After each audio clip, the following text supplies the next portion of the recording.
Let's go on a Disney Halloween Easter egg hunt.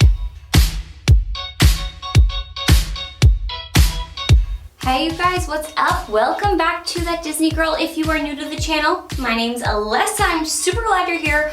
We're gonna be keeping this spooky train going, and today we're gonna be talking about a bunch of Disney Easter eggs, specifically crossovers that we can see in all different Disney films that are definitely gonna have a spooky vibe and get you in that Halloween spirit. Also, a few housekeeping rules. Number one, I'm literally in my bathroom. This is my bathroom curtain. Number two, I have no lighting, so I hope this is okay. And number three, I sure am wearing a Halloween Horror Nights top, even though we're talking about Disney.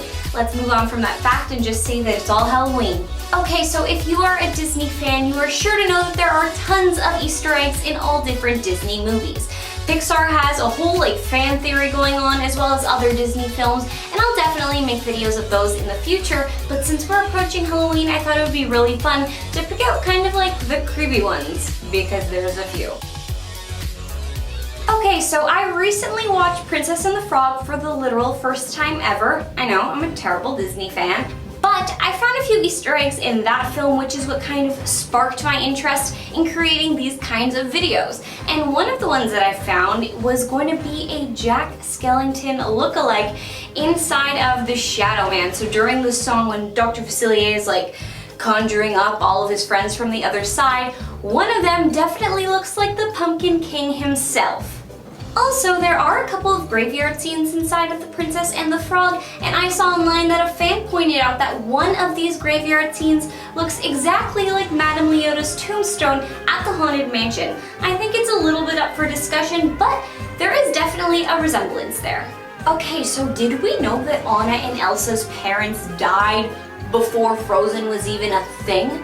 So lots of Disney fan theories that love to connect all of the different princess universes into this giant multiverse where all of the princesses are interconnected. So we're not going to be focusing on all those Disney princesses in this video, but just as an example, if you have seen Frozen, this is a really popular one, you are going to be able to see that Rapunzel and Princess Tiana do make an appearance in the film. This shows right away that the princesses of their respective films are definitely intermingling with each other, and that is not the first or last instance that we see crossovers of Disney princesses in other different Disney films.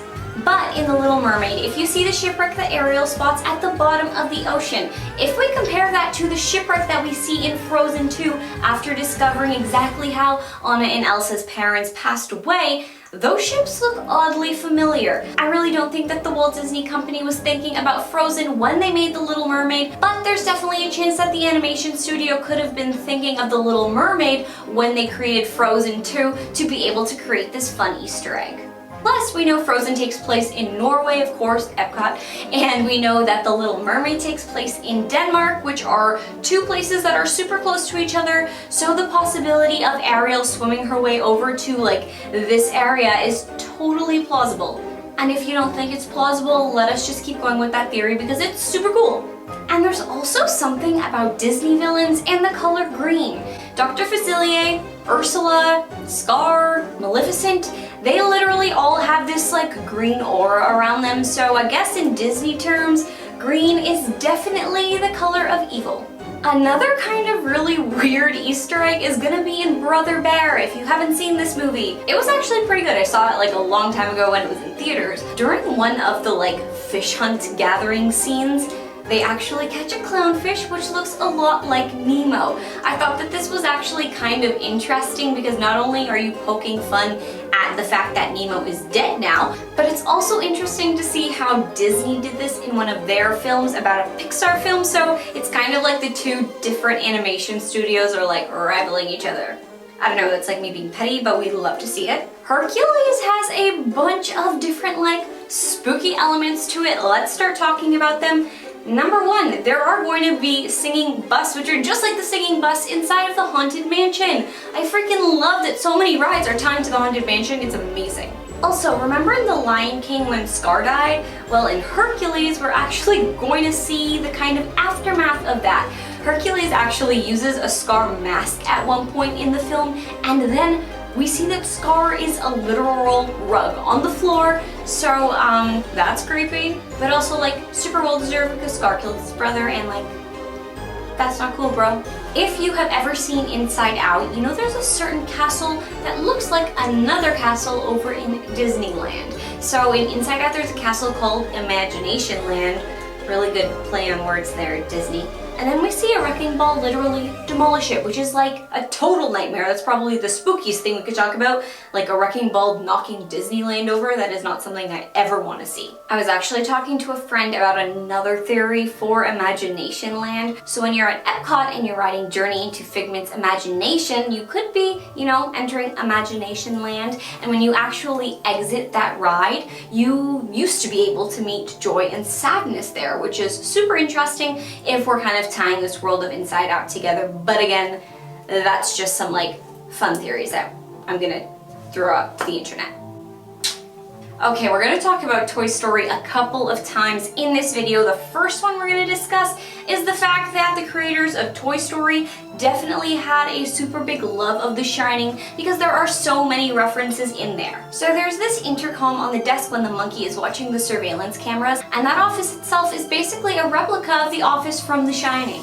Also, in Toy Story 3, there are security cameras that are called Overlook R237. So 237 is a number that actually pops up in Toy Story all of the time, and it is a direct reference to The Shining because that is the number of the hotel room with the creepy lady in the bathtub. Now I'm like weirded out because there's a literal bathtub behind me. And of course, Overlook is a direct reference to the Overlook Hotel in the film. The Toy Story 3 director, Lee Unkrich, was a giant, massive fan of The Shining, so that's definitely why we see all of these Easter eggs scattered throughout the film. Okay, this theory is very far off, but I really like it, so we're just gonna dive into it. In Peter Pan, there are obviously gonna be mermaids in the film, and one of those mermaids is gonna have red hair and give us a resemblance to Ariel. It does not look exactly like the Disney princess, but the red hair makes us feel like she could be related. And then in Ariel's beginnings, we're able to discover that Ariel's mom was killed by pirates. So this fan theory states that the pirate that would have killed her mom would have been Captain Hook, and this red-haired mermaid inside of Peter Pan was Ariel's mom. There aren't more facts than that to back up this theory, but it is a fun one to look at. Okay, so like Herbie fully loaded or Herbie fully loaded with water. If you have ever seen Finding Dory, there's going to be a certain car at the bottom of the ocean that's going to look a lot like Herbie. So in this, we're kind of just, you know, saying goodbye to Herbie. I feel like in this video, we're just going to keep saying goodbye to Disney characters, and it's like Disney is just killing off previous characters in little tiny ways in future movies, and it's really weird, but I also kind of like it. That was weird to say. And since we're just killing off Disney characters, let's turn to WALL-E. So in WALL-E, there's a scene where you're looking at trash, and it's not like fun trash that Forky wants to jump into, it's like total garbage. And then in the tiny, tiny little corner, you can see a little dinosaur that looks exactly like Rex, except he's not green anymore. He looks kind of like a bluish, darkish gray color, like he's been drained of his green life, and it's so sad. Okay, so what I'm about to tell you is the final kind of like creepy Disney Easter egg that I found in terms of weird crossovers that are happening inside of Disney films, and this one for me is really like sad.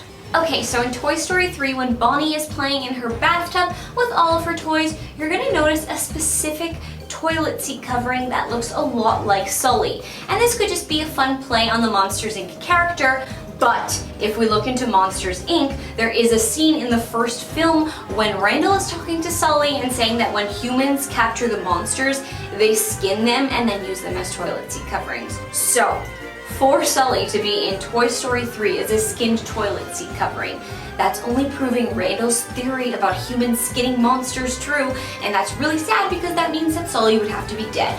Who knows, maybe that's why they had to make a prequel and not a sequel to Monsters, Inc.